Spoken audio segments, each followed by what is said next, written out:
Railway ಇಲಾಖೆಯಲ್ಲಿ ಸರ್ಕಾರದ ಪರೀಕ್ಷೆ ನಡೀತಾ ಇತ್ತು. ಬಂಡಲ್ ಏನ್ ಪ್ರಶ್ನೆ ಪತ್ರಿಕೆ ಐತಾ ಬಂಡಲ್ನೇ ಎತ್ಕೊಂಡ್ ಬಂದ್ಬಿಟ್ವಿ. ಪ್ರಧಾನ ಮಂತ್ರಿ ಅವ್ರನ್ನ ಭೇಟಿಯಾಗಿ ಮನವರಿಕೆ ಮಾಡಿ, ಇಲ್ಲ ಇದಕ್ಕೆ ಕನ್ನಡಿಗೆ ಅನ್ಯಾಯ ಆಗ್ತಾ ಇದೆ ಅಂತೇಳಿ ಸ್ವಯಂ ಪ್ರೇರಿತವಾಗಿ ಇದು ಅಣ್ಣವ್ರ ಪಾರ್ಥಿವ ಶರೀರನ ಕಂಠೀರವ ಸ್ಟುಡಿಯೋಗೆ ತಗೊಂಡೋಗ್ಬೇಕು, ನೀವೆಲ್ಲ ಕೈ ಜೋಡಿಸ್ಬೇಕು ಅಂತ ಹೇಳಿ ನೀವು ನೋಡ್ಬೋದು. ಭೂ ಕಬಳಿಕೆ ವಿಶೇಷ ನ್ಯಾಯಾಲಯ ಸ್ಥಾಪನೆ ಎಲ್ಲ ಒಂದ್ ಕಡೆ ನಾವು ಆ ಹೋರಾಟದಲ್ಲಿ ಭಾಗಿಯಾಗಿದ್ದೀವಿ ಅನ್ನೋದೇ ಒಂದು ಪೋಸ್ಟ್ ಹಚ್ಚಿ ಯಾವ ತಮಿಳಲ್ಲಿ ಇತ್ತದಲ್ಲ ಹರಿದಾಕಿ ಬೆಂಕಿ ಹಚ್ಚಿದ್ವಿ.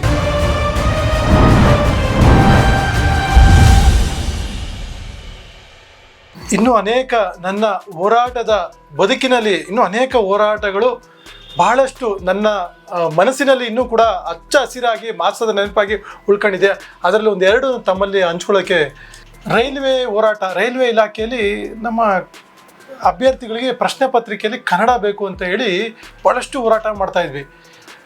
ಕೇವಲ ಮತ್ತು ಹಿಂದಿ ಮತ್ತು ಇಂಗ್ಲೀಷಲ್ಲಿ ಮಾತ್ರ ಹೇರಿಕೆನ ಮಾಡ್ಕೊಂಡು ಬರ್ತಾ ಇದ್ರು. ಕನ್ನಡದಲ್ಲಿ ಪ್ರಶ್ನೆ ಪತ್ರಿಕೆನ ಕೊಡಿ ಅಂತೇಳಿ ಸಾಕಷ್ಟು ಹೋರಾಟಗಳನ್ನ ಮಾಡ್ತಾ ಇದ್ವಿ. ಆದರೆ ಕೇಂದ್ರ ಸರ್ಕಾರ ಅದಕ್ಕೆ ನಮಗೆ ಮನ್ನಣೆ ಕೊಡ್ತಾ ಇರಲಿಲ್ಲ.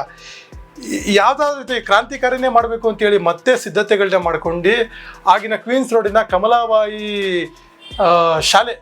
ಶಾಲೆಯಲ್ಲಿ ಒಂದು ಕೇಂದ್ರ ಸರ್ಕಾರದ ಪರೀಕ್ಷೆ ನಡೀತಾ ಇತ್ತು. ಆ ಹೋರಾಟ ಬಹಳ ಅಂದರೆ ಕೆಲವೊಂದ್ಸರಿ ಹೋರಾಟದ ದಿಕ್ಕು ಎಲ್ಲ ಒಂದು ಕಡೆ ಒಂಚೂರು ಇದಾದರೆ ದಿಕ್ಕೇ ಬದಲಾಗುತ್ತೆ ಅನ್ನೋದಕ್ಕೆ ಅದು ಒಂದು ಉದಾಹರಣೆ. ನನಗೆ ಅಲ್ಲೊಂದು ಘಟನೆ ನಡೀತು, ನಾನು ಇವತ್ತು ನನಗೆ ಬಹಳ ನೆನಪಲ್ಲಿ ಉಳ್ಕೊಂಡಿದೆ. ಕಮಲಾಬಾಯಿ ಸ್ಕೂಲಲ್ಲಿ ರೈಲ್ವೆ ಇಲಾಖೆ ಪರೀಕ್ಷೆ ಬರೀತಾ ಇದ್ವಿ. ಹೋದ್ವಿ ಒಳಗಡೆ, ಪೊಲೀಸರಿಗೆ ಗೊತ್ತಾಗ್ತಿದ್ದಂಗೆ ಒಳಗಡೆ ಹೋದ್ವಿ. ಹೋರಾಟ ಹೋದ್ಮೇಲೆ ಇನ್ನೇನು ಎಕ್ಸಾಮ್ ನಡೀತಾ ಇದೆ, ಪರೀಕ್ಷೆ ನಡೀತಾ ಇದೆ, ಹೋಗ್ಬೇಕು, ಪ್ರಶ್ನೆ ಪತ್ರಿಕೆ ಕಿತ್ಕೋಬೇಕು, ಅರ್ಧ ಹಾಕಬೇಕು, ಕನ್ನಡದಲ್ಲಿ ಮತ್ತೆ ಪ್ರಶ್ನೆ ಪತ್ರಿಕೆ ಕೊಡಬೇಕು ಅಂತೇಳಿ ಘೋಷಣೆ ಹಾಕ್ಬಿಟ್ಟು ಬರಬೇಕು ಉದ್ದೇಶ ಇತ್ತು. ಹೋದ್ವಿ, ಕಾಂಪೌಂಡ್ ಹಾರಿದ್ವಿ, ಒಳಗಡೆ ಹೋದ್ವಿ. ಹೋಗ್ತಾ ಹೋಗ್ತಾ ನಮ್ಗೆ ಗೊತ್ತಿಲ್ವಲ್ಲ ಪರೀಕ್ಷೆ ಯಾವುದು ಅಂತ ನಮ್ಗೆ ಗೊತ್ತಿಲ್ಲ. ಹೋದ್ವಿ, ಒಳಗೆ ಹೋದ್ವಿ, ಪರೀಕ್ಷೆಯ ಒಂದು ಕೇಂದ್ರ ಒಳಗಡೆ ಹೋದ್ವಿ. ದಿಢೀರ್ ಅಂತ ನಮ್ಮ ಕಾರ್ಯಕರ್ತರುಗಳು ಅಲ್ಲಿ ಇದ್ದವ್ರ ಹತ್ರ ಪ್ರಶ್ನೆ ಪತ್ರಿಕೆಗಳೆಲ್ಲ ಕಿತ್ಕೊಬಿಟ್ರು. ಯಾರ್ಯಾರು ಅಂತ ಕೇಳಿದ್ರು. ಅಲ್ಲಿನ ಒಂದು ಒಬ್ಬ ಸ್ಕ್ವಾಡು, ಯಾರ್ಯಾರು ಇಲ್ಲ ಕರ್ನಾಟಕ ರಕ್ಷಣಾ ವೇದಿಕೆಯವರು, ನಮ್ಮ ರೈಲ್ವೆ ಪರೀಕ್ಷೆಯಲ್ಲಿ ನಮ್ಮ ಕನ್ನಡ ಇಲ್ಲ ಅಂದರೆ ಬೇಡವೇ ಬೇಡ ಅಂತ ಹೇಳಿ ನಾವು ಅರ್ಧಕ್ಕೆ ಬಂದಿದ್ದೀವಿ ಅಂತೇಳಿ ನಾವು ಅವ್ರನ್ನ ಪ್ರಶ್ನೆ ಮಾಡಿದಾಗ, ಇಲ್ಲ ಒಂದು ನಿಮಿಷ ತಡೀರಿ, ನೀವು ಸ್ವಲ್ಪ ಏನೋ ಒಂಚೂರು ಇಲ್ಲಿ ಏನೋ ಒಂದು ಬೇರೆ ಥರ ನಡೀತಾ ಇದೆ ಅಂತ ಹೇಳಿ ನನಗೆ ಹೇಳಿದ್ರು ಅವರು. ಇಲ್ಲ, ಇದು ಗ್ರಾಮೀಣಾಭಿವೃದ್ಧಿ ಪರೀಕ್ಷೆ, ಇದು ದಯಮಾಡಿ ನಿಲ್ಲಿಸಿ ಅಂದರು. ನನಗೆ ಹೇಳಿದ್ರು, ನನಗೆ ತಾಕೀತು ಮಾಡಿದ್ರು. ನಾನು ಕೂಡಲೇ ನಮ್ಮ ಕಾರ್ಯಕರ್ತರಿಗೆ, ನಮ್ಮಲ್ಲಿರೋಂಥ ಪದಾಧಿಕಾರಿ ದಯವಿಟ್ಟು ಕೈ ಮುಗಿದು ಒಂದು ನಿಮಿಷ ನಿಲ್ಲಿಸಿ, ನಾವು ಎಲ್ಲೋ ತಪ್ಪೆಚ್ಚೆ ಇಡ್ತಾ ಇದ್ದೀವಿ, ಹೋರಾಟ ನಿಲ್ಲಿಸಿ ಅಂತೇಳಿ ಜೋರಾಗಿ ಕೂಗ್ತೀವಿ, ಜೋರಾಗಿ ನಿಲ್ಲಿಸಿ ಇಲ್ಲ, ಇದು ನಾವೆಲ್ಲೋ ಗ್ರಾಮೀಣಾಭಿವೃದ್ಧಿ ನಮ್ಮ ರಾಜ್ಯ ಸರ್ಕಾರದ ಪರೀಕ್ಷೆ ಕನ್ನಡದಲ್ಲಿ ಬರೀತಾರೋ ಅಂತ ಎಷ್ಟೋ ಜನಕ್ಕೆ ಅನ್ಯಾಯ ಆಗ್ಬಿಡ್ತಿದೆ, ನಿಲ್ಲಿಸಿ, ಯಾರು ಏನು ಮಾಡಿಬಿಡಿ ನಿಲ್ಲಿಸಿ ಅಂತ ಹೇಳಿ ಮನದಟ್ಟು ಮಾಡಿದಾಗ ಅವ್ರಿಗೆ ಕೇಳ್ತೀವಿ ಸ್ಕ್ವಾಡ್ನ. ಮತ್ತೆ ರೈಲ್ವೆ ಇಲಾಖೆಯಲ್ಲಿ ನಡೀತಾ ಇದೆ, ಇಲ್ಲ ಅದು ಮೇಲ್ಗಡೆ ಫ್ಲೋರಲ್ಲಿ, ಮೇಲ್ಗಡೆ ಮಹಡಿಯಲ್ಲಿ ಅದೇ ಜಾಗ ಒಂದೇ, ಎರಡನೇ ಫ್ಲೋರ್ ಅಲ್ಲಿ ಗೊತ್ತಿಲ್ಲ.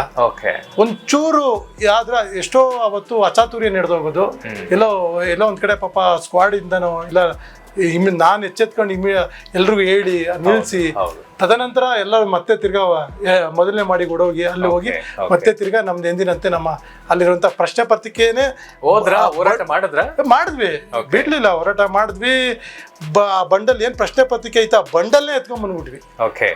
ಪರೀಕ್ಷೆ ಎಲ್ಲಿ ಪ್ರಶ್ನೆ ಪತ್ರಿಕೆ ಎತ್ಕೊಂಡ್ಬಂದು ಅರ್ಧಾಕಿ ಸುಟ್ಟಾಕಿದ್ವಿ ಅಲ್ಲೇನೆ. ಅಷ್ಟೊತ್ತಿಗೆ ಎಲ್ಲ ಪೊಲೀಸ್ ಎಲ್ಲ ಬಂದ್ರು. ಅದೊಂದು ದೊಡ್ಡ ದೊಡ್ಡ ಯಶಸ್ವಿ ಹೋರಾಟ, ಅದು ಯಶಸ್ವಿ ಆ ಮಟ್ಟಿಗೆ ಯಶಸ್ವಿ ಹೋರಾಟ ಆಯ್ತು ಅಂದ್ರೆ ಅವತ್ತು ನನಗೆ ನೆನಪಿರೋ ಹಾಗೆ 2 ಕೇಂದ್ರದಲ್ಲಿ, ಒಂದು ಮೈಸೂರಲ್ಲಿ ಮತ್ತೆ ಬೆಂಗಳೂರಲ್ಲಿ. ಅಲ್ಲೂ ಕೂಡ ನಮ್ಮ ಕಾರ್ಯಕರ್ತರು ಮೈಸೂರಲ್ಲೂ ಕೂಡ ಇದೇ ತರ ಪರೀಕ್ಷಾ ಕೇಂದ್ರಕ್ಕೆ ನುಗ್ಗಿದ್ರು, ಮಾಡಿದ್ರು. ನಾವಿಲ್ಲಿ ಪ್ರಶ್ನೆ ಪತ್ರಿಕೆನೆ ಕಿತ್ಕೊಂಡ್ಬಂದು ಅರ್ಧ ಹಾಕಿದ್ವಿ. ಅರ್ಧ ಹಾಕಿ ದೊಡ್ಡ ಮಟ್ಟ ಹೋರಾಟ ಅವತ್ತು. ಏನಂದ್ರೆ ಬಹಳ ಪೊಲೀಸವರು ಅಂತೂ ಹುಡುಗಾಟ ಅಲ್ಲ, ಕೇಂದ್ರ ಸರ್ಕಾರದ ಅದು ರೈಲ್ವೆ ಎಲ್ಲರ ಮೇಲೂ ಕೇಸ್ ಆಯ್ತು, ಸೆರೆವಾಸ, ಸುಮಾರು 11-12 ದಿವಸ ಜೈಲ್ಗೆ ಹೋದ್ರು, ಎಲ್ಲ ಆಯ್ತು. ತದನಂತರ ಅದು ಬಿಡ್ಲಿಲ್ಲ. ಅದಾದ್ಮೇಲೆ ಮತ್ತೆ ತಿರ್ಗಾ ಮುಂದಿನ ವಾರಕ್ಕೆ ಹೋಯ್ತು ಅದು ರೈಲ್ವೆ ಹೋರಾಟ. ಮತ್ತೆ ತಿರ್ಗಾ ಎಂದಿನಂತೆ ನಮ್ಮ ಯಾವಾಗೆಲ್ಲ ಡೇಟ್ ಕೊಡ್ತಾರೆ ಅವಾಗೆಲ್ಲ ನಿಮ್ಮ ಹೋರಾಟ ಆಯ್ತು. ಆ ಹೋರಾಟ ಎಲ್ಲಿ ಮುಟ್ತು ಅಂದ್ರೆ ಕೇಂದ್ರ ಸರ್ಕಾರಕ್ಕೆ ಅವತ್ತಿನ ಮಮತಾ ಬ್ಯಾನರ್ಜಿ, ಕೇಂದ್ರ ಸರ್ಕಾರದ ರೈಲ್ವೆ ಸಚಿವರು, ಅವರ ಗಮನಕ್ಕೆ ಮುಟ್ತು. ಇವ್ರು ಹೋರಾಟ ಮಾಡ್ತಾರೆ, ಸರಿಯಾಗೇ ಇದೆ. ಅವ್ರು ಏನ್ ಕೇಳ್ತಾ ಇರೋದು, ನಮ್ಮ ಪ್ರಾದೇಶಿಕ ಭಾಷೆ ಕನ್ನಡದಲ್ಲೂ ಇರ್ಲಿ, ಎಕ್ಸಾಮ್ ಮಾಡಿ ಅಂತ, ಕ್ವಶನ್ ಪೇಪರ್ ಇರ್ಲಿ ಅಂತ ಕೇಳ್ತಾರೆ. ನ್ಯಾಯಯುತವಾಗಿದೆಯಲ್ಲ ಹೋರಾಟ ಅಂತ ಹೇಳಿ ಅವತ್ತು ಪಾರ್ಲಿಮೆಂಟ್ ಅಲ್ಲಿ ಅವರು ಮಾಡ್ತಾರೆ.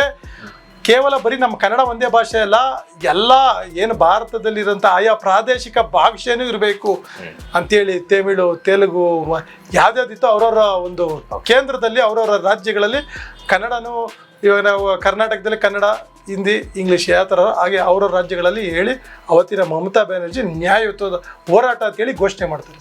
ಸೂಪರ್. ಇದು ಬಹಳ ಒಂದು ಚೈತನ್ಯ ಕೊಡುವಂಥ ಹೋರಾಟ. ಇವೆಲ್ಲ ಹುಮ್ಮಸ್ಸು, ಇನ್ನೂ ಜಾಸ್ತಿ ಹುಮ್ಮಸ್ಸು ಹೋರಾಟಗಾರರಿಗೆ. ಹೌದು.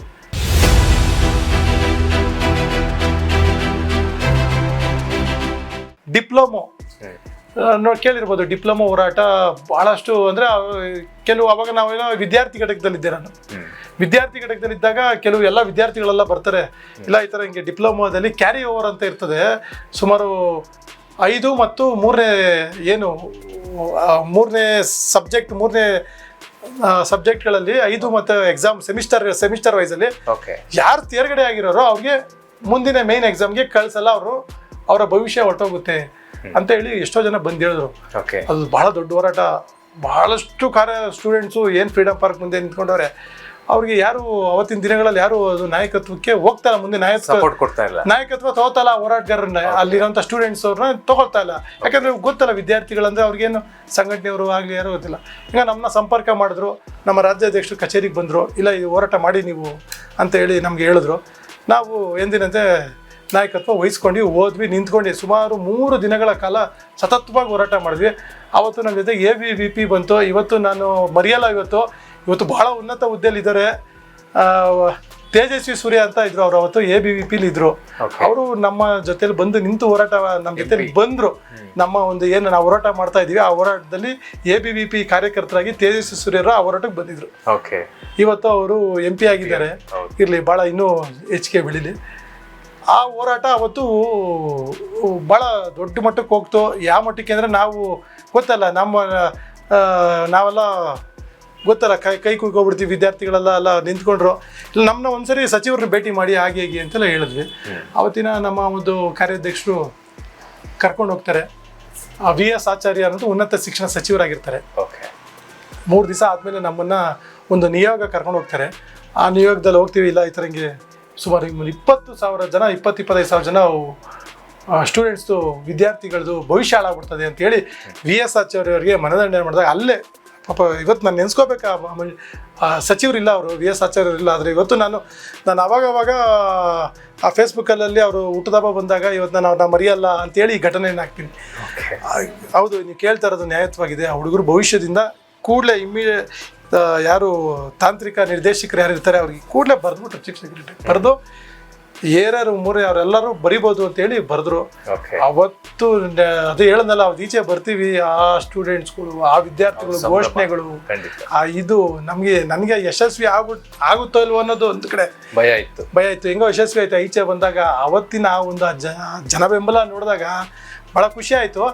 ಆದರೆ ಇನ್ನೊಂದು ದುರಂತ ಏನಂದರೆ ಅವತ್ತು ಅಷ್ಟು ಜನ ವಿದ್ಯಾರ್ಥಿಗಳಿದ್ರು, ಆದರೆ ಬೆರಳೆಣಿಕೆ ಅಷ್ಟು ಜನ ಮಾತ್ರ ಮತ್ತೆ ಸಂಘಕ್ಕೆ ಬಂದರು. ಬರೀ ಬೆರಳೆಣಿಕೆ ಅಷ್ಟು ಜನ. ಅಲ್ಲೇ ಸುಮಾರು ಒಂದು 20,000 ಜನಕ್ಕೆ ಭವಿಷ್ಯ ರೂಪಿಸ್ತು. ನಮ್ಗೆ ಈ ಉದ್ದೇಶ ಇದ್ದಿದ್ದು ಭವಿಷ್ಯ ರೂಪ ಆಗಲಿಲ್ಲ. ಅದು ಬೆರಳೆಣಿಕೆ ಅಷ್ಟು ಜನ ಮಾತ್ರ ಬಂದರು, ನಮ್ಮ ಸಂಘಟನೆ ಸೇರಿಕೊಂಡ್ರು. ಅದ್ರಲ್ಲಿ ಕೆಲವರು ಒಂದೊಂದು 2 ಉಳ್ಕೊಂಡ್ರು, ಇನ್ನು ಮಿಕ್ದವರೆಲ್ಲ ಹಂಗೆ ಹೋರಾಟ. ನಾವೇನು ಉದ್ದೇಶ ಮುಖ್ಯ, ನಮಗೆ ಫಲ ಮುಂದಿಂದು. ನಾವು ಅವ್ರನ್ನ ಕೇಳ್ತಾ ಇದ್ವಿ, ನೋಡಪ್ಪ ನಿಮಗೆ ಒಳ್ಳೇದಾದ್ರೆ ನಮ್ಮ ಸಂಘಟನೆಗೆ ಸೇರಿ, ಅಷ್ಟೇ. ನಿಮ್ಗೆ ಯಾರು ಬರಲಿಲ್ಲ. ಅದೇ ಹೇಳಿದ್ನಲ್ಲ, ಒಂದು 10 ಬೆರಳೆಣಿಕೆ ಎಷ್ಟು ಜನ ಬಂದ್ರು. ಆ 1000 ಜನ ಎಲ್ಲಿ, ಒಂದು 5-10 ಜನ ಎಲ್ಲಿ? ಅದೇ ಹೇಳಿದ್ನಲ್ಲ, ಕೆಲವ್ರಿಗೆ ಇಷ್ಟ ಇಲ್ಲ, ಕೆಲವರಿಗೆ ಅದೇ ಸಂಘಟನೆ. ಅವತ್ತು ಅವ್ರಿಗೆ ಆತಂಕ ಮುಗೀತು. ತದನಂತರ ಅವ್ರ ಕೆಲಸ ಆಯ್ತು. ಇಲ್ಲಿ ನಮ್ಗೇನು ಅವ್ರ ಭವಿಷ್ಯ ಮುಖ್ಯ ಆಯ್ತು. ಹೋದೆ ಅಲ್ಲಿ ಸ್ವಲ್ಪ ಅದೇ ನೇತೃತ್ವ ವಹಿಸಿದ್ರಲ್ಲ, ಅಲ್ಲೊಂದು ತಂಡ ನೇತೃತ್ವ ನಮ್ಮನ್ನೆಲ್ಲ ಸಂಪರ್ಕ ಮಾಡೋ ತಂಡ ಐತಲ್ಲ, ಆ ತಂಡ ಪಾಪ ನಮಗೆ ವಿಶೇಷವಾಗಿ ಒಂದು ಗೌರವಯುತವಾಗಿ ನಡೆಸ್ಕೊಂಡ್ರು. ಅವರೆಲ್ಲ ಬಂದರು, ನಮ್ಮ ಕಚೇರಿಗೆ ಬಂದು ಒಂದು ಒಳ್ಳೆ ಒಂದು ಗೌರವ ಏನು ಸಲ್ಲಿಸ್ಬೇಕೋ ಅದನ್ನ ಕೊಟ್ಟು ಪಾಪ ನಿರಂತರವಾಗಿ ನಮ್ಮ ಪಾಪ ಸಂಪರ್ಕದಲ್ಲಿದೆ.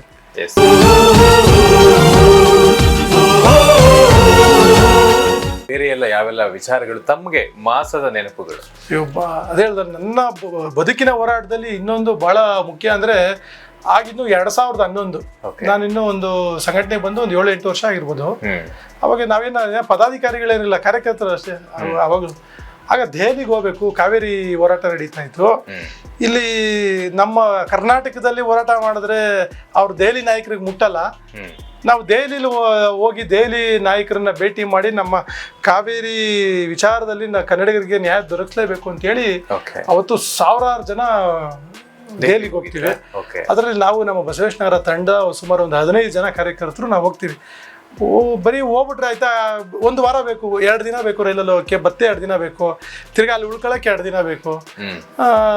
ಏನೋ ನಮ್ಮ ರಾಜ್ಯಾಧ್ಯಕ್ಷರು ಪದಾಧಿಕಾರಿಗಳು ಅವ್ರೇನೋ ರೈಲ್ ವ್ಯವಸ್ಥೆ ಮಾಡಿದ್ರು. ಇನ್ನು ಬೇಕೆ ಅಲ್ಲಿ ಹೋದ್ಮೇಲೆ ಏನಾದರೂ ನಮಗೆ ಊಟಿಗೆ ಪಾಪ ಅವತ್ತಿನ ಕಾಲಕ್ಕೆ ಯಾರೋ ನಮ್ಮ ದಾನಿಗಳು ನೆನೆಸ್ಕೋಬೇಕು. ಇವತ್ತು ನಾವು ಅವ್ರನ್ನ ಕೂಡ ಕೊಟ್ಟರು, ಹೋದ್ವಿ, ಹೋರಾಟಕ್ಕೆ ಹೋದ್ವಿ, ಅಲ್ಲೂ ಹೋದ್ವಿ, ಯಶಸ್ವಿ ಹೋರಾಟ ಆಯಿತು. ನಮ್ಮ ರಾಜ್ಯಾಧ್ಯಕ್ಷರು ಪ್ರಧಾನಮಂತ್ರಿ ಅವ್ರನ್ನ ಭೇಟಿಯಾಗಿ ಮನವರಿಕೆ ಮಾಡಿ, ಇಲ್ಲ ಇದಕ್ಕೆ ಈ ಥರ ಕನ್ನಡಿಗರ ಅನ್ಯಾಯ ಆಗ್ತಾ ಇದೆ ಅಂತೇಳಿ ಭಾಳ ಯಶಸ್ವಿ ಆಯಿತು ಹೋರಾಟ. ಅದು ಒಂದು ಮಾಸದ ನೆನಪಲ್ಲಿ ಮರೆಯಲಾಗದ ಘಟನೆ. ದೆಹಲಿಲಿ ಹೋಗಿ ಆ ಜಂತರ್ ಮಂತರ್ ಕುಂತ್ಕೊಂಡು ಇಡೀ ದಿನ ಹೋರಾಟ ಮಾಡಿ, ತದನಂತರ ಪ್ರಧಾನಮಂತ್ರಿ ಕಚೇರಿಯಿಂದ ಬನ್ನಿ ಅಂತ ಕರ್ಕೊಂಡೋಗಿ ಕೆಲವ್ರನ್ನ, ಅದೆಲ್ಲ ಭಾಳ ಯಶಸ್ವಿ ಹೋರಾಟಗಳು. ಸೂಪರ್ ಕುಮಾರ್ ಸರ್, ನಿಮ್ಮ ಒಂದು ಬದುಕಿನ ಒಂದು ಹೋರಾಟ ನಿಜವಾಗ್ಲೂ ಮಾಸದ ನೆನಪು 1-2 ಇರೋಕ್ ಸಾಧ್ಯನೇ ಇಲ್ಲ. ಇನ್ನೂ 100 ಹೋರಾಟಗಳನ್ನ ಮಾಡಿದಿರಿ, ಕೂಡ ಮಾಸದ ನೆನಪುಗಳೇ. ಅದರಲ್ಲೂ ಕೂಡ ಇನ್ನೊಂದು ಸಾಮಾಜಿಕ ಹೋರಾಟ ಇದೆಯಲ್ಲ, ಉದಾಹರಣೆಗೆ ಈ ಮಂಚನಬೆಲೆ ಡ್ಯಾಮ್ ಅಂತ ನೀವು ಕೇಳಿದ್ದೀರಾ, ರಾಮನಗರ ಸರಹದ್ದಿನಲ್ಲಿ ಬರುವಂಥ ತಾವರೆಕೆರೆ ಹತ್ರ ಮಂಚನಬೆಲೆ ಡ್ಯಾಮ್. ಅಲ್ಲಿ ಕೇರಳ ಮೂಲದವರು ರಾತ್ರೋರಾತ್ರಿ ರೇವ್ ಪಾರ್ಟಿ ಅಂತ ಮಾಡೋರು. ಎಲ್ಲ ನಶೆಗಳು ಅಲ್ಲಿ ಇಲ್ಲಿ ಗೊತ್ತಲ್ಲ, ಗಾಂಜಾ, ಡ್ರಗ್ಸು ಎಲ್ಲ ಬರೋದು.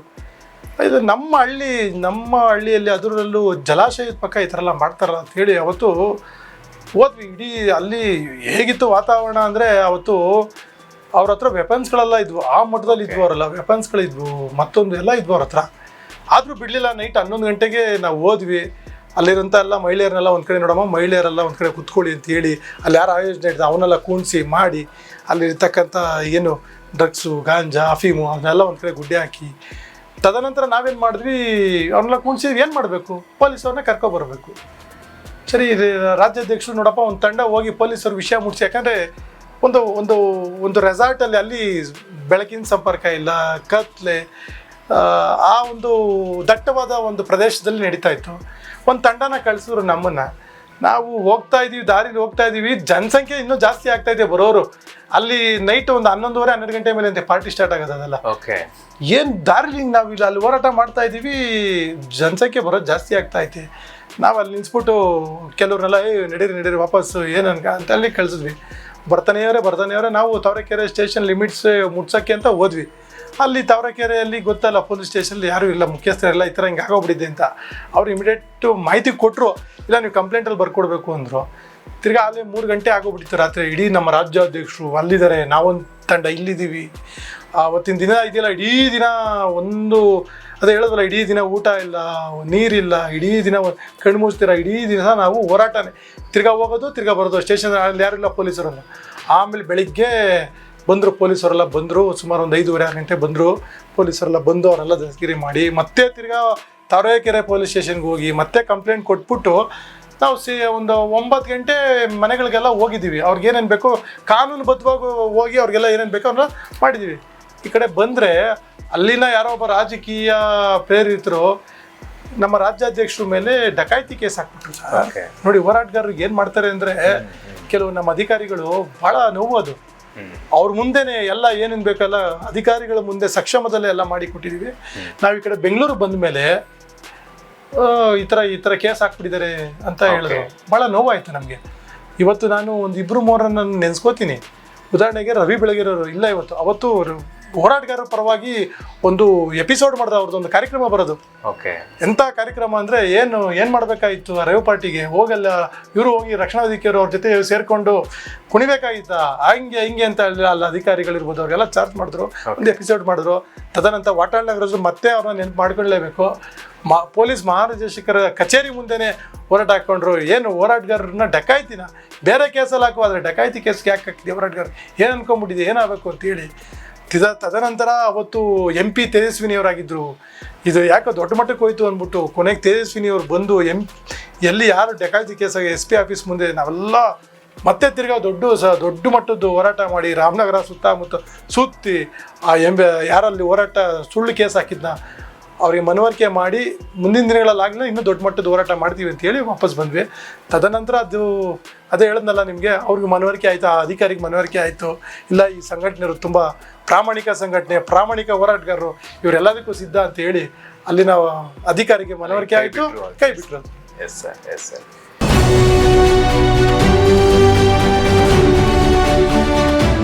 ಹಾಗೆ ಇನ್ನೊಂದು ಹೋರಾಟ ಭಾಳ ಒಂದು ಕಡೆ ನೋವು, ಇನ್ನೊಂದು ಕಡೆ ನಾವು ಇನ್ನೂ ಹೊಸ್ದಾಗಿ ಅವಾಗ್ತಾನೆ ಬಂದಿದ್ದೀವಿ ಹೋರಾಟ. ಡಾಕ್ಟರ್ ರಾಜ್ಕುಮಾರ್ ಅಣ್ಣವ್ರನ್ನ ನಾವು ಕಳ್ಕೊಂಡಿವಿ. ಅಪಹರಣ ಆಗಿದೆ? ಅಪಹರಣ ಇಲ್ಲ, ಅಪಹರಣ 2005ರಿಂದ ನಾನು ಇನ್ನೂ ಸಂಘಟನೆಗೆ ಬಂದಿರಲಿಲ್ಲ. ಇದು ಅವ್ರು 2007ರಲ್ಲಿ ತೀರ್ಕೊಂಡಾಗ, ಆಗಿನ್ನೂ ನಾವಿನ್ನ ಸಂಘಟನೆಗೆ ಬಂದು ಇನ್ನೂ 2 ವರ್ಷ ಆಗಿತ್ತು ಸಂಘಟನೆ. ಆಗ ಈ ಥರ ಅಣ್ಣವ್ರು ಹಿಂಗೆ ತೀರ್ಕೊಂಡ್ರು ಅಂತ ಮೆಸೇಜ್ ಅಂತ ಮೊದಲೇ ಆಘಾತ, ನಮಗೆಲ್ಲ ಆಘಾತ ಆಗಿತ್ತು. ದಿಢೀರಂತ ನಾವು ನಮ್ಮ ರಾಜ್ಯಾಧ್ಯಕ್ಷರು ಮನೆ ಹೋದ್ವಿ. ರಾಜ್ಯಾಧ್ಯಕ್ಷರು ಮನೆಗೂ ಮತ್ತು ಅಣ್ಣವ್ರ ಮನೆಗೂ ಸುಮಾರು ಒಂದು 2 ಕಿಲೋಮೀಟ್ರು. ಅಷ್ಟೊತ್ತು ಇಡೀ ನಾಡಿನಾದ್ಯಂತ ಮೂಲೆಯಿಂದ ಜನ ಸೇರ್ಬಿಟ್ಟಿದ್ರು. ನಾವು ತಂಡದವರೆಲ್ಲ, ನಾವು ರಕ್ಷಣಾ ವೇದಿಕೆ ಎಲ್ಲ ಪದಾಧಿಕಾರಿಗಳೆಲ್ಲ ಶಾಲೆಲ್ಲ ಹಾಕೊಂಡು ಒಂದು ತಂಡ ಹೋದ್ವಿ. ಅವತ್ತು ನನ್ನ ಕಣ್ಮುಂದೆ ಇವತ್ತು ಇದೆ, ಏನು ಸಾವಿರಾರು ಜನ ಪೂರ್ಣ ಪ್ರಜ್ಞಾ ಗ್ರೌಂಡ್ ಅಂತ ಪಾಪ ಅಣ್ಣವ್ರ ಪಾರ್ಥಿವ ಶರೀರ ಒಂದು ಆಂಬ್ಯುಲೆನ್ಸಲ್ಲಿದೆ. ಪೊಲೀಸ್ ಅವ್ರ ಕೆಲ ಹರಸಾಹಸ ಮಾಡೋಕ್ಕೆ ಆಗ್ತಾಯಿಲ್ಲ, ನಿಯಂತ್ರಿಸೋಕ್ಕೆ ಆಗ್ತಾಯಿಲ್ಲ. ಯಾಕಂದರೆ ದಿಢೀರಂತ ಜನ ಸೇರ್ಕೊಂಬಿಟ್ರು. ದಿಢೀರಂತ ಕೇವಲ ಒಂದು ಅರ್ಧ ಗಂಟೆ 1 ಅವರಲ್ಲಿ ಲಕ್ಷಾಂತರ ಜನ ಸೇರಿಬಿಟ್ರು. ಪೊಲೀಸ್ ಸಂಖ್ಯೆ ಕಮ್ಮಿ. ಅವತ್ತು ನಾವೆಲ್ಲ ಶಾಲ್ಗಳಲ್ಲಿ ಧರಿಸ್ಕೊಂಡು ಹೋಗಿರೋದ್ರಿಂದ ರಕ್ಷಣಾ ವೇದಿಕರು ಬಂದರು. ಅವತ್ತು ಪೊಲೀಸ್ ಇಲಾಖೆಯವರು ನಮಗೆ ಹೇಳಿದ್ರು, ಸ್ವಲ್ಪ ನೀವು ಸ್ವಯಂ ಪ್ರೇರಿತವಾಗಿ ಇದನ್ನು ನೀವು ಅಣ್ಣವ್ರ ಪಾರ್ಥಿವ ಶರೀರನ ಕಂಠೀರವ ಸ್ಟುಡಿಯೋಗೆ ತೊಗೊಂಡೋಗ್ಬೇಕು, ನೀವೆಲ್ಲ ಕೈ ಜೋಡಿಸ್ಬೇಕು ಅಂತ ಹೇಳಿ ಅಲ್ಲಿನ DCP ಅವ್ರು ಮಾತಾಡಿ, ನಾವು ಅವಾಗ ಅಲ್ಲಿ ಜನನೆಲ್ಲ ಸ್ವಲ್ಪ ತಂಡ ಗೊತ್ತಲ್ಲ, ತಂಡಗಳ ನಾವೆಲ್ಲ ಜನಸಂಖ್ಯೆ ನಿಂತ್ಕೊಂಡು ನಿಯಂತ್ರಣ ಮಾಡಿ ಒಂದು ಹಂತಕ್ಕೆ ಇಲ್ಲಿ ಹತ್ತತ್ರ ಕಂಠೀರವ ಸ್ಟುಡಿಯೋ ಹತ್ತತ್ರ ಅಲ್ಲಿ ಗಂಟ ತಂದು ಆಮೇಲೆ ಪೊಲೀಸರು ಆವಾಗ ಸ್ವಲ್ಪ ಫೋರ್ಸ್ ಎಲ್ಲ ಜಾಸ್ತಿ ಆಯಿತು. ತದನಂತರ ಅಂದರೆ ಆ ಘಟನೆ ಇದೆಯಲ್ಲ, ಅಣ್ಣವ್ರನ್ನ ನಾವು ಪಾರ್ಥಿವ ಶರೀರ ತೊಗೊಂಡೋಗಿದ್ದಿದೆಯಲ್ಲ, ಅದು ಒಂದು ದೊಡ್ಡ ಒಂದಿದು. ಯಾಕಂದರೆ ಆ ಪ್ರತಿಯೊಬ್ಬರಿಗೂ ಅಣ್ಣವರು ಹೋಗ್ಬಿಟ್ರು, ಆಘಾತ, ಈಚೆ ಬರಬೇಕು, ನೋಡಬೇಕು, ಮಾಡಬೇಕು, ನುಗ್ಲು ಗೊತ್ತಲ್ಲ. ಅವತ್ತು ಟಿಯರ್ ಗ್ಯಾಸ್ ಹೊಡೆದ್ರು ಸರ್, ಕಣ್ಣು ಮುಂದೆ ಟಿಯರ್ ಗ್ಯಾಸ್ ಹೊಡಿತಾವ್ರೆ. ಆ ಟಿಯರ್ ಗ್ಯಾಸ್ಗೂ ಜಗ್ತಾ ಇಲ್ಲ ಜನ. ನಮಗೆ ಕಣ್ಣಲ್ಲಿ ನೀರು ಬರ್ತೈತೆ. ನಾವು ಆ ಕಡೆ ಹೋಗ್ತೀವಿ, ಅಕ್ಕಪಕ್ಕ ಮನೆ ತರ್ತೀವಿ, ಯಾರು ನೀರು ಎಲ್ಲ ಭಯ ವಾತಾವರಣ ಹಂಗಿತ್ತು. ಆ ವಾತಾವರಣ ನೋಡಿದಾಗ ಹಂಗಿತ್ತು.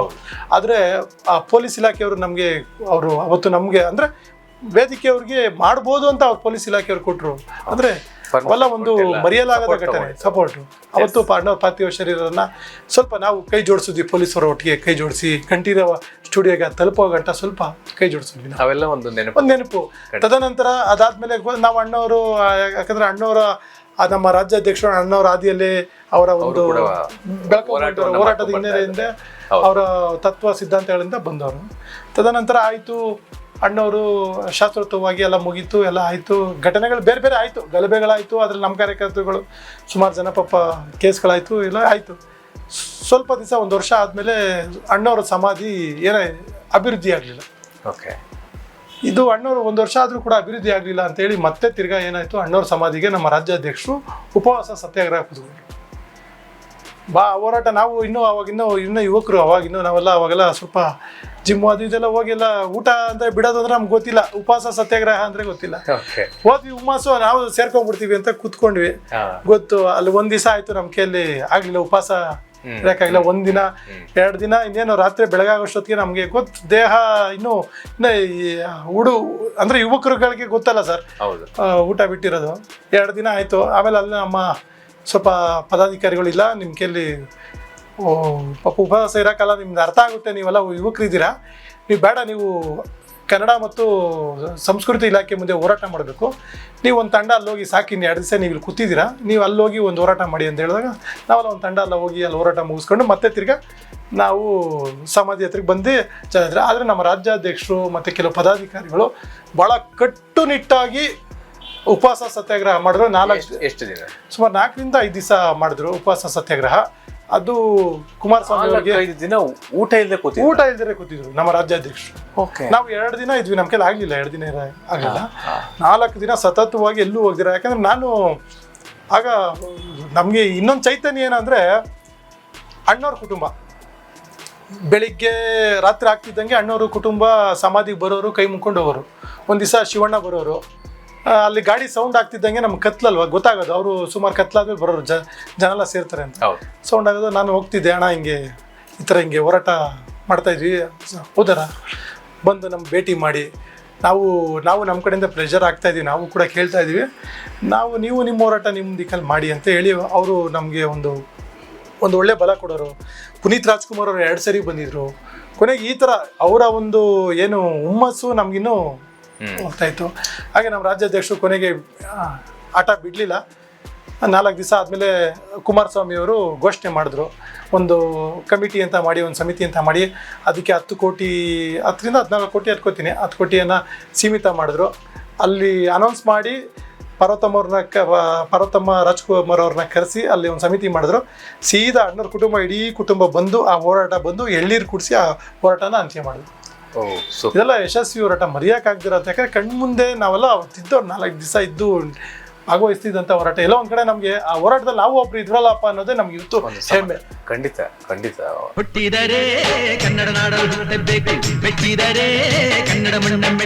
ಇನ್ನೊಂದು ದಿನ ಆಮೇಲೆ ಕಳೀತಾ ನಮ್ಮ A.T. ರಾಮಸ್ವಾಮಿಯವರ ವರದಿ, H.S. ದೊರೆಸ್ವಾಮಿಯವರ ಹಿರಿಯ ಸ್ವಾತಂತ್ರ್ಯ ಹೋರಾಟಗಾರರು, ಆ ಒಂದು ಹೋರಾಟಕ್ಕೆ ನಾವು ಧುಮುಕಿದ್ವಿ. ನಾವು ಕೇವಲ ಬೆಂಬಲ ವ್ಯಕ್ತಪಡಿಸೋಣ ಅಂತ ಹೋದ್ವಿ. ಕೊನೆಗೆ ಇಲ್ಲ, H.S. ದೊರೆಸ್ವಾಮಿ ಹಿರಿಯ ಸ್ವಾತಂತ್ರ್ಯ ಹೋರಾಟಗಾರರು, ಇಲ್ಲಪ್ಪ ನೀವು ನಿಮ್ಮ ಸಂಘಟನೆ, ನಿಮ್ಮ ಹೋರಾಟಗಳನ್ನ ನೋಡಿದ್ದೀನಿ, ಪ್ರಾಮಾಣಿಕರಿದ್ದೀರಾ ನೀವು, ಈ ಹೋರಾಟಕ್ಕೆ ನೀವು ಬರಲೇಬೇಕು, ನೀವು ದಿನನಿತ್ಯ ತೊಡಗಿಸ್ಕೋಬೇಕು ಅಂತ ಹೇಳಿ ನಮಗೆ ಆಜ್ಞೆ ಮಾಡಿದ್ರು. ಇಲ್ಲ, ನಮ್ಮ ರಾಜ್ಯಾಧ್ಯಕ್ಷರು, ಇಲ್ಲ ನೀವು ಏನು ಹೇಳಿದ್ದೀರಾ ನಿಮ್ಮ ಆಜ್ಞೆನ ಪಾಲಿಸ್ತೀವಿ ಅಂತೇಳಿ ಆ ಹೋರಾಟಕ್ಕೆ ಭಾಳಷ್ಟು ಶ್ರಮ ನಮ್ಮ ಸಂಘಟನೆಯಿಂದ ಹಾಕಿದ್ವಿ. 49 ದಿನಗಳ ಕಾಲ ನಿರಂತರವಾಗಿ ಒಂದು ದಿನ ತಪ್ಪದಂಗೆ ಆ ಹೋರಾಟಕ್ಕೆ ಹೋಗಿ ನಾವು ಭಾಗವಹಿಸಿದ್ವಿ. ಆ ಹೋರಾಟದಲ್ಲಿ ಹಲವಾರು ಥರ 49 ದಿನಗಳು ಅಷ್ಟು ಅನುಭವಗಳಾಯಿತು. ಅಂಥ ಮಹಾನ್ ಹೋರಾಟಗಾರರು, ಆ ಹೋರಾಟಕ್ಕೆ ಇಂಥ ವ್ಯಕ್ತಿಗಳು ಬಂದಿಲ್ಲ ಅನ್ನೋಂಗಿಲ್ಲ.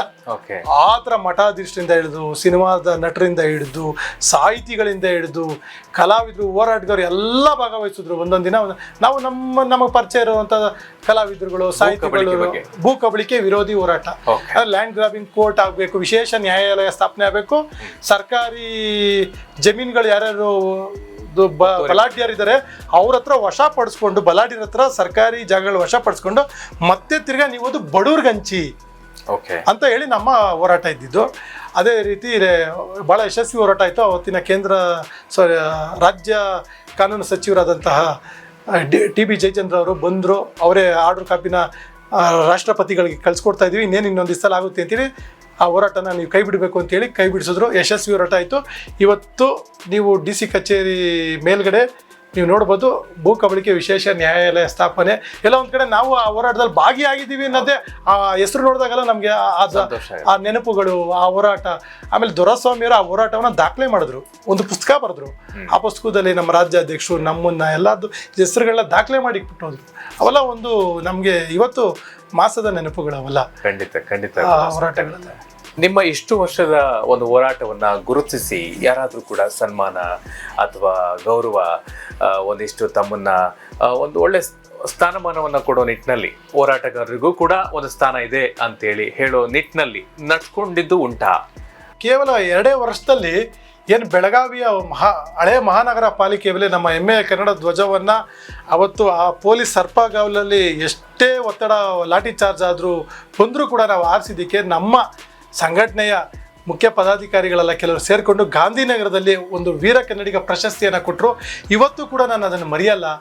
ನನ್ನ ಜೀವನದ ಮೊದಲನೇ ಸನ್ಮಾನ ಅದು.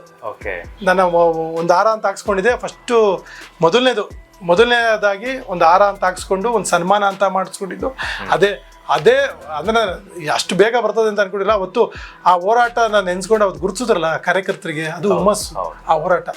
ಆ ಹೋರಾಟದ ಅವತ್ತಿನ ಸಭಾಪತಿಗಳು, ನಮ್ಮ ವಿಧಾನಸಭೆಯ ಸಭಾಪತಿಗಳು ಎಲ್ಲ ಬಂದು ಆ ಒಂದು ಸನ್ಮಾನ ಮಾಡಿದ್ರು. ಅದೊಂದು ಇವತ್ತು ಒಂದು ಚೈತನ್ಯ. ಆ ಸನ್ಮಾನ ಕಾರ್ಯಕರ್ತರು ನೆನೆಸ್ಕೊಂಡ್ರು ಆ ಹೋರಾಟಗಾರನದು, ಅದೊಂದು.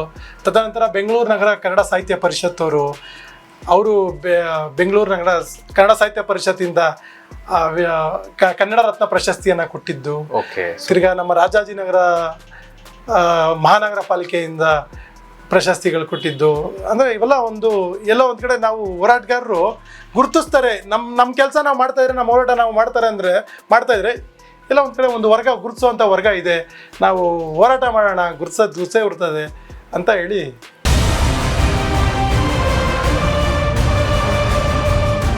ಕಾವೇರಿ ಹೋರಾಟ ಮಾಡಬೇಕಾದ್ರೆ ಕನ್ನಡಿಗರನ್ನ ರಜನಿಕಾಂತ್ ಅವರು ವಿಷ ಜಂತುಗಳು ಅಂತ ಹೇಳ್ತಾರೆ, ಹೋರಾಟಗಾರರು ಕಲ್ಲು ಹೊಡಿತಾರೆ, ಇವರು ವಿಷ ಜಂತುಗಳು ಅಂತ ಹೇಳ್ತಾರೆ. ಆ ಹೋರಾಟ ಇದೆಯಲ್ಲ, ಸೂಪರ್ ಸ್ಟಾರ್ ರಜನಿಕಾಂತ್ ಅವರ ಬಾಯಲ್ಲಿ ಕನ್ನಡ ಹೋರಾಟಗಾರರಿಗೆ ಕ್ಷಮೆ ಕೇಳಿಸುವಂಥ ಹೋರಾಟ ಇದೆಯಲ್ಲ, ಆ ಹೋರಾಟ ನಿರಂತರವಾಗಿ ಅವ್ರು ಯಾರು ಸಿನಿಮಾನ ಕುಚೇಲನ್ ಅನ್ನೋ ಒಂದು ಸಿನಿಮಾನ ಯಾವುದೇ ಕಾರಣಕ್ಕೂ ಬಿಡಬಾರ್ದು ಅಂತೇಳಿ, ಬೆಂಗಳೂರಿನ ಒಂದೇ ಒಂದು ಥಿಯೇಟ್ರಲ್ಲಿ ಬಿಡಬಾರ್ದು ಅಂತೇಳಿ 3 ದಿನ ನಾವು ಏನು ನಮ್ಮ ರಕ್ಷಣಾ ವೇದಿಕೆ ಪಡೆ ಇರ್ಬೋದು, ಕನ್ನಡ ಒಕ್ಕೂಟ ವಾಟಾಳ್ ನಾಗರಾಜ್ ಅವರ ನೇತೃತ್ವದ ಕನ್ನಡ ಒಕ್ಕೂಟ ಇರೋದು, ಎಲ್ಲ ಒಂದೊಂದು ತಂಡ ಮಾಡ್ಕೊಂಡು ಎಲ್ಲೆಲ್ಲಾಗುತ್ತೋ ಪ್ರಭಾವ ಇರುವಂಥ ಜಾಗಗಳಲ್ಲಿ ಥಿಯೇಟ್ರ್ಗಳ ಪೋಸ್ಟ್ಗಳನ್ನ ಹರಿದು ರಜನಿಕಾಂತ್ಗೆ ಬಿಸಿ ಮುಟ್ಟಿಸಿ ಕ್ಷಮಾಪಣೆ ಕೇಳಿಸುವಂಥ ಹೋರಾಟ ಇದೆಯಲ್ಲ, ಅದು ನಿಜವಾಗ್ಲೂ ಹೆಮ್ಮೆಯ ವಿಷಯ. ಅದರಲ್ಲಿ ನಾವು ಭಾಗಿಯಾಗಿದ್ವಲ್ಲ, ಅದು ಒಂದು ಹೆಮ್ಮೆಯ ವಿಷಯ. ಖಂಡಿತ. ಉದಾಹರಣೆಗೆ ಇನ್ನೊಬ್ಬ ಬಾಹುಬಲಿ ಸಿನಿಮಾದಲ್ಲಿ ನೋಡಿರ್ಬೋದು, ಕಟ್ಟಪ್ಪ ಪಾತ್ರ ಮಾಡಿದ್ದೀನಿ, ಆತನ ಕೈಲೂ ಕೂಡ ಕ್ಷಮಾಪಣೆ ಕೇಳಿಸಿರುವಂಥದ್ದು ಇರ್ಬೋದು. ತಿರ್ಗಾ ಏನು ನೀವು ನೋಡಿರ್ಬೋದು, ಈ ಸಂಪಿಗೆ ಥಿಯೇಟ್ರ್ ಇರ್ಬೋದು, ಆಮೇಲೆ ಹಳೇದು ಒಂದು ಥಿಯೇಟ್ರ್ ಮುಚ್ಚೋಯ್ತು ಇವಾಗ, ಸಂಪಿಗೆ ಮತ್ತು ಇನ್ನೊಂದು ಯಾವುದೋ ಒಂದು ಥಿಯೇಟ್ರ್, ಸಪ್ನ ಥಿಯೇಟ್ರ್ ಇರ್ಬೋದು. ಆ ಥಿಯೇಟ್ರ್ಗಳ ಮುಂದೆ ಏನು ಅಲ್ಲಿ ಒಂದು ತಮಿಳರದ್ದು ಕೋಟೆನ ನಿರ್ಮಿಸ್ಬಿಟ್ಟಿದ್ರು. ನೀವು ನೋಡೋ ರಸ್ತೆಯಲ್ಲಿ ಹೋದರೆ ಯಾವ್ದು ನೋಡ್ರೆ ಪರಭಾಷೆ ಬ್ಯಾನರ್ಗಳು ರಜನಿಕಾಂತ್ ಹಾಕಿ, ಏನು ನಾವು ಬೆಂಗಳೂರಲ್ಲಿ ಇದೀವ, ಎಲ್ಲಿದ್ದೀವ ಅಂತ ಅವತ್ತು ನಮ್ಮ ರಾಜ್ಯಾಧ್ಯಕ್ಷರಿಗೂ ಮತ್ತು ನಮ್ಮ ವಾಟಾಳ್ ನಾಗರಾಜ್ಗೆ ಅನಿಸ್ತು, ಎಲ್ಲಿದ್ದೀವಿ ಅಂತ. ದಿಢೀರಂತ ಹೋದ್ವಿ.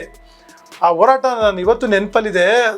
ಅದು ಒಂದು ಹೋರಾಟ ದಿಢೀರಂತ ಹೊರಟ್ಬಿಟ್ವಿ. ಅಲ್ಲೆಲ್ಲ ಕಾರ್ಯಕರ್ತರು ಮಾಗಡಿ ರೋಡಲ್ಲಿ ಹೋರಾಟ ಮಾಡಿದಾಗ, ಮಾಗಡಿ ರೋಡ್ ಅಲ್ಲ, ಅದು ಮಲ್ಲೇಶ್ವರಂ ಮಂತ್ರಿ ಸ್ಕ್ವೇರ್ ಅಂತ ಇವಾಗ ಏನ್ ಕರಿತೀವಿ ನಾವು, ಅಲ್ಲಿ ಥಿಯೇಟರ್ ಮುಂದೆ ಹೋಗ್ತಾ ಇದೀವಿ ನಾವು. ಆಗ್ತಾನೆ ಏನು ನೀವು ನೋಡಿರ್ಬೋದು, ಅದು ಫೋಟೋಸ್ಗಳು ಪೇಪರ್ ಎಲ್ಲ ಬಂದಿತ್ತು. ಈ ಒಂದು ಸುಮಾರು ಒಂದು ಅರ್ಧ ಕಿಲೋಮೀಟರ್ ಫುಲ್ ಆ ಸುತ್ತಮುತ್ತ ಬ್ಯಾನರ್ಗಳು, ಎಷ್ಟು 100 ಅಡಿ ಏನ್ ತಮಿಳಲ್ಲಿ ದೊಡ್ಡದಾಗಿ ನಿಲ್ಸ್ಕೊಂಡು ಎಲ್ಲಿದ್ದೀವಿ ನಾವು. ಅವತ್ತು ನಮ್ಮ ನಾಯಕರುಗಳ ಒಂದು ಕರೆ ಕೊಟ್ಟರು, ಇನ್ನು 1 ಅವರಲ್ಲಿ 1 ಗಂಟೆ ಒಳಗಡೆ ಇದೆಲ್ಲ ಬಿಚ್ಚಬೇಕು, ಇಲ್ಲ ಮುಚ್ಚಬೇಕು ಅಂತೇಳಿ ಗಡುವು ಕೊಡ್ತಾರೆ. ಇಲ್ಲ ಸುತ್ತಾಕ್ತೀವಿ ಅಂತೇಳಿ ನಿಂತ್ಕೋತೀವಿ. ಅವರು ಪೊಲೀಸರು ಅವತ್ತು ಮನವೊಲಿಸಕ್ಕೆ ಭಾಳ ಪ್ರಯತ್ನ ಮಾಡಿದ್ರು, ಅದು ಬಿಡಲಿಲ್ಲ. ಒಂದು ಪೋಸ್ಟ್ ಹಚ್ಚಿ ಯಾವ ತಮಿಳಲ್ಲಿ ಇತ್ತದೆಲ್ಲ ಹರಿದಾಕಿ ಬೆಂಕಿ ಹಚ್ಚಿದ್ವಿ. ಏನಾವಾಗ ಸಿನಿಮಾ ನಡೀತಾ ಇತ್ತು ಅವತ್ತು, ಅದು ಆ ಘಟನೆನ ಮರೆಯಲ್ಲ. ಸಿನಿಮಾ ಬಿಟ್ಬಿಡ್ತು. ಏನು ಗೊತ್ತಾ, ಸಿನಿಮಾ ಬಿಟ್ಟರೆ ಸುಮಾರು ಒಂದು 1,500-2,000 ಜನ ಅಷ್ಟು ಬರ್ಬೋದು ಸೀಟ್ ಕೆಪಾಸಿಟಿ ಇರೋಂಥ ಥಿಯೇಟ್ರಲ್ಲಿ. ಮುಂದೆ ನಿಂತಿದ್ದೀವಿ, ಸುಮಾರು ನಾವು ಒಂದು 50-60 ಜನ ಇದ್ದೀವಿ. ಏನು 1,500 ಜನ ಅಲ್ಲಿ.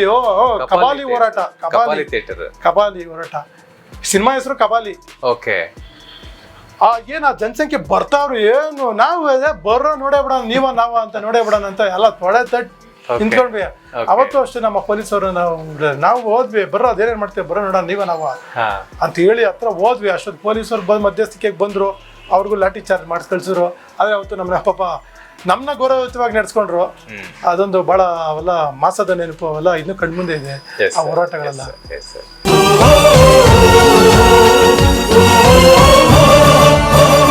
ಹೀಗೆ ಬಹಳಷ್ಟು ಹೋರಾಟಗಳು ಹೇಳ್ಕೊಂಡು ಹೋಗ್ತಾ ಇದ್ರೆ ನಿಮ್ ದಿನನಿತ್ಯ ತಿಂಗಳಿಗೆ ಏನಿಲ್ಲ 4-5 ಹೋರಾಟಗಳು. ಉದ್ಯೋಗ ಇರ್ಬೋದು, ಈ ಉದಾಹರಣೆಗೆ ನೀವು AGS ಅಲ್ಲಿ ಮತ್ತೆ ತಿರ್ಗಾ ಹೋರಾಟ ಇರ್ಬೋದು.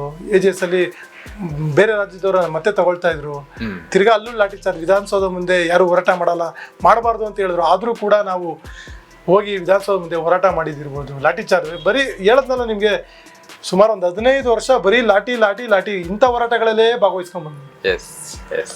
Thank you Kumar sir. ಬಹಳಷ್ಟು ತಮ್ಮ ಜೀವನದ ಮಾಸದ ನೆನಪುಗಳನ್ನ ನಮ್ಮ ಸ್ವಾಭಿಮಾನಿ ಕನ್ನಡಿಗನ ಒಂದು ಅಂತರಾಳ ಕಾರ್ಯಕ್ರಮದಲ್ಲಿ ಬಹಳಷ್ಟು ಹಂಚ್ಕೊಂಡಿದ್ರಿ. ಖಂಡಿತವಾಗ್ಲೂ ತಮ್ಮ ಹೋರಾಟ ಒಂದಿಷ್ಟು ಒಂದು ನಮಗೆ ಈ ಒಂದು ಕಾರ್ಯಕ್ರಮದ ಮುಖಾಂತರ ಒಂದು ಮಾಸದ ನೆನಪು ಅಂತಾನೆ ಹೇಳ್ಬೋದು. ನಮ್ಮ ವೀಕ್ಷಕರಿಗೆಲ್ಲರೂ ಕೂಡ ಕೊನೆಯಾಗಿ ಏನನ್ನು ಹೇಳಕ್ ಬಯಸ್ತೀರಿ? ಏನು ಇವತ್ತು ಒಬ್ಬ ಸಣ್ಣ ಕಾರ್ಯಕರ್ತನಾಗಿ ಇವತ್ತು ಶಿವರಾಮೇಗೌಡರ ಕರ್ನಾಟಕ ರಕ್ಷಣಾ ವೇದಿಕೆಯಲ್ಲಿ ರಾಜ್ಯ ಯುವ ಘಟಕ ಅಧ್ಯಕ್ಷನಾಗಿ ಬೆಳೆದಿದ್ದೀನಿ. ಅದಕ್ಕೆಲ್ಲರೂ ನಮ್ಮ ಬಡಾವಣೆಯ ಸ್ನೇಹಿತರಿರ್ಬೋದು, ಅದೇ ಮೊದಲೇ ಹೇಳಿದಾಗೆ ನಮ್ಮ ಪದಾಧಿಕಾರಿಗಳಿರ್ಬೋದು, ನಮ್ಮ ರಾಜ್ಯಾಧ್ಯಕ್ಷರಿರ್ಬೋದು, ನಮ್ಮ ಕಾರ್ಯಕರ್ತರುಗಳಿರ್ಬೋದು, ಅವರ ಒಂದು ಹುಮ್ಮಸ್ಸು, ಅವರ ಒಂದು ಪ್ರೇರಣೆ, ಅವರ ಒಂದು ಸಹಕಾರದಿಂದ ಇವತ್ತು ನಾವೊಂದು ಮಟ್ಟಕ್ಕೆ ಎಲ್ಲೋ ಒಂದು ಕಡೆ ಈ ನಾಡಿಗೆ ಒಂದು ಸಣ್ಣ ಅಳಿಲು ಸೇವೆ ಮಾಡ್ತಾ ಇದ್ದೀವಿ ಅಂತ ಎಲ್ಲೋ ನಮ್ಮ ಮನಸ್ಸಿಗೆ ಒಂದು ಸ್ವಲ್ಪ ತೃಪ್ತಿ ಇದೆ. ನಮ್ಮ ಅಧ್ಯಕ್ಷರಿಗೆ, ನಮ್ಮ ಪದಾಧಿಕಾರಿಗಳಿಗೆ, ನನ್ನ ಜೊತೆ ಬೆನ್ನೆಲುಬಾಗಿ ನಿಂತಂಥವ್ರಿಗೆ, ಉರಿದುಂಬಿಸ್ತವ್ರಿಗೆ, ಅವ್ರಿಗೆಲ್ಲರೂ ಈ ಮುಖಾಂತರ ನನ್ನ